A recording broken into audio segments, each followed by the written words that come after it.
Hello students, good morning all of you. आज मैं class 5 के लिए व्याकरण में चैप्टर 13 के विराम चिन्ह को पढ़ाने जा रही हूँ बच्चों। तो आज हम लोग इस पाठ में विराम चिन्हों के बारे में जानेंगे, क्योंकि हिंदी को लिखते समय बहुत सारे चिन्ह लगते हैं, उनके बारे में विस्तार से आप लोग जानेंगे। तो सबसे पहले यह जानना है कि विराम का अर्थ क्या होता है। तो विराम का अर्थ होता है रुकना। ठीक है। बोलते समय अपने विचारों एवं भावों को सही ढंग से व्यक्त करने के लिए बीच बीच में रुकना पड़ता है।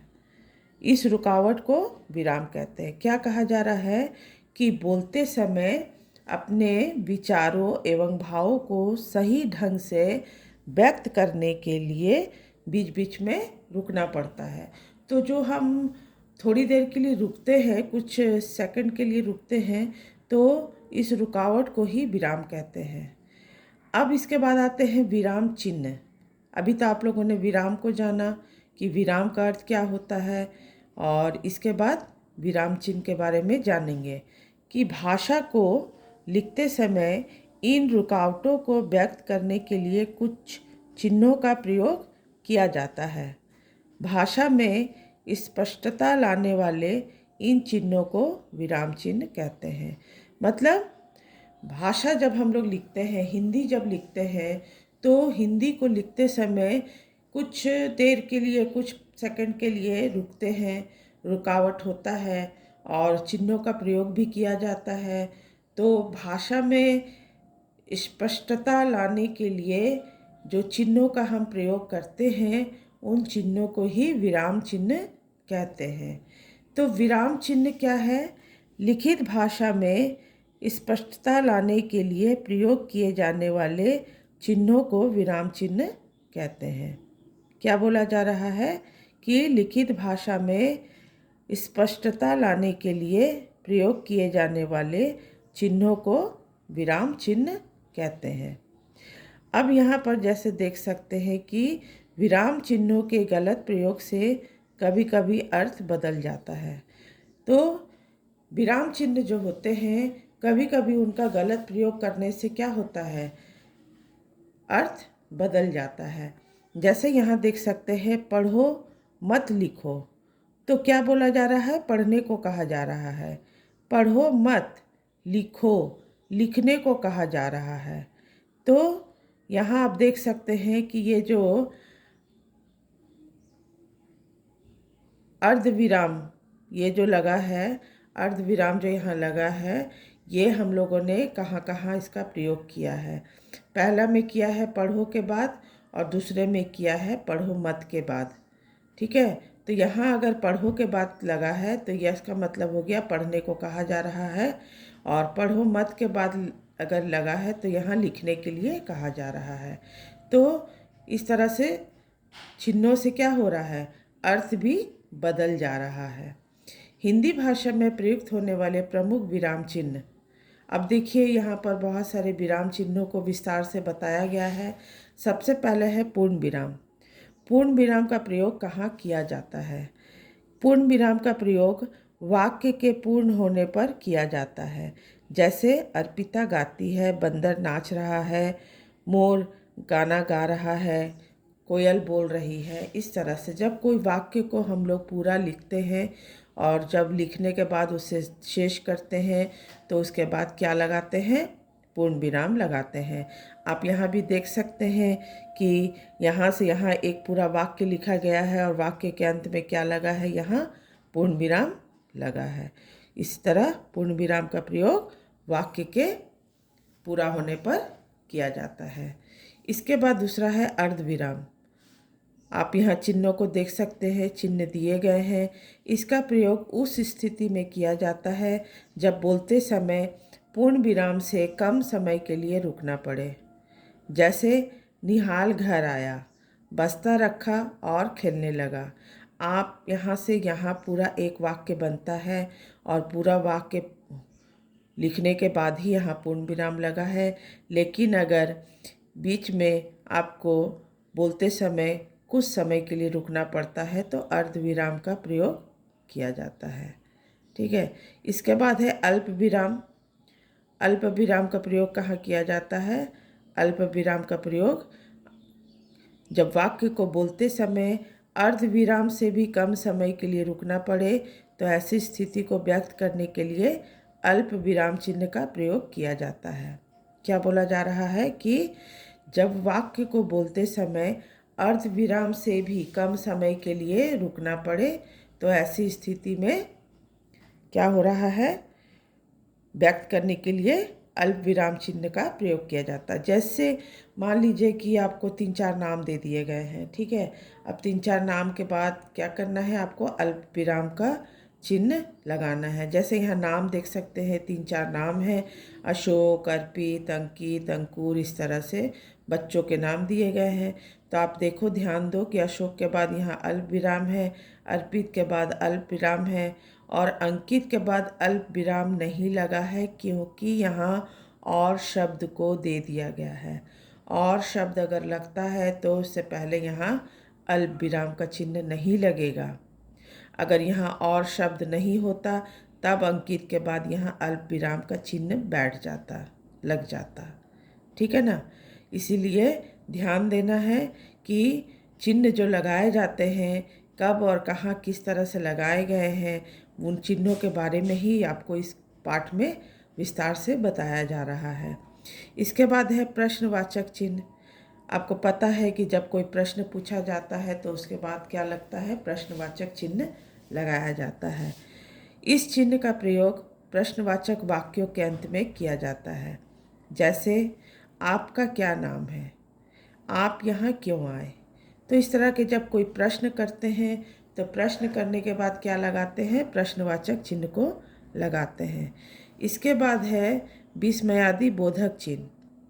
विस्मयादि बोधक मतलब होता है किसी तरह का आपको दुख है, सुख है, खुशी है, उसको आप जब प्रकट करते हैं, क्या बोला जा रहा है? विस्मय, हर्ष, प्रसन्नता, दुख आदि मनोभाव को प्रकट करने के लिए इस चिन्ह का प्रयोग किया जाता है। जब अपने भाव को आप प्रकट करते हैं, जैसे उदाहरण दे सकते हैं, छी कितना गंदा स्थान है। ठीक है, तो यहाँ छी के बाद आप देख सकते हैं विस्मयादि बोधक चिन्ह का प्रयोग किया गया है और वाक्य के अंत में पूर्ण विराम दिया गया है। फिर यहाँ अरे तुम का आ गए, तो अरे के बाद देख सकते हैं कि विस्मयादि बोधक चिन्ह का यहाँ प्रयोग किया गया है। वाह, वाह के बाद भी यहाँ पर विस्मयादि बोधक चिन्ह का प्रयोग किया गया है। क्या छक्का मारा है।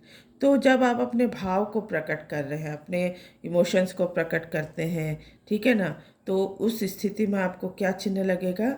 विस्मयादि बोधक चिन्ह का लगता है। आह, जैसे कह सकते हैं आह, इस तरह से आह के बाद क्या होगा? आह, बहुत पीड़ा हो रही है। तो आह के बाद क्या लगता है? विस्मयादि बोधक चिन्ह का प्रयोग किया जाता है।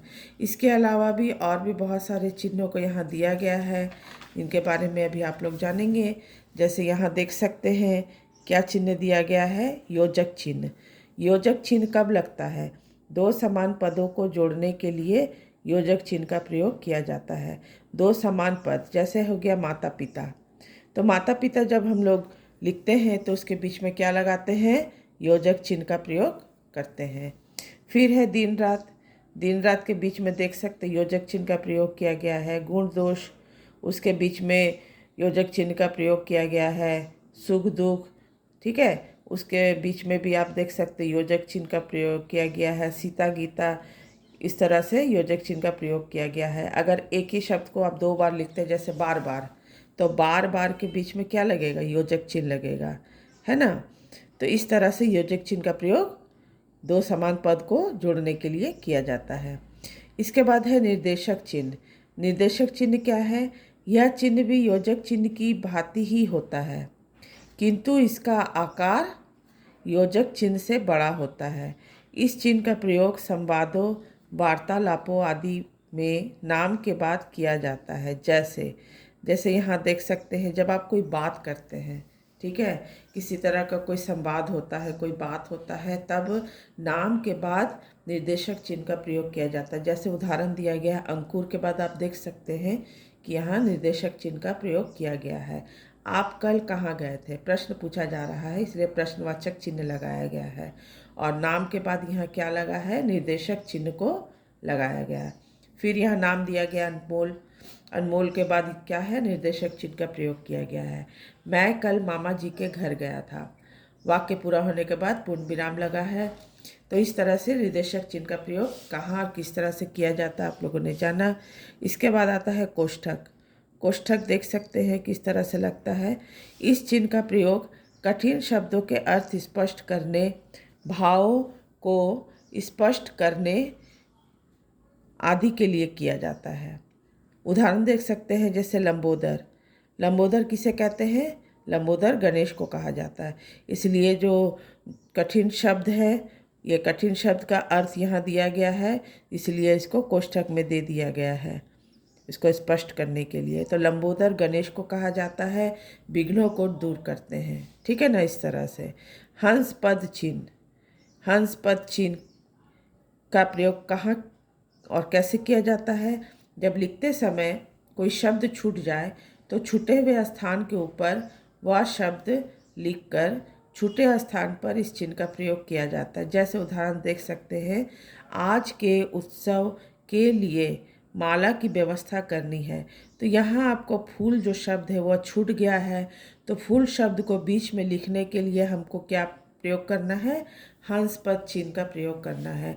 आपको आज के उत्सव के लिए आपको यहाँ लिखना है फूल, इसलिए ऊपर फूल लिख दिए हैं और ये हंस पद चिन्ह का नीचे चिन्ह को लगा दिया गया है। इसका मतलब क्या है कि आज के उत्सव के लिए फूल, उसके बाद आएगा माला की व्यवस्था करनी है, मतलब आज के उत्सव के लिए फूल माला की व्यवस्था करनी है।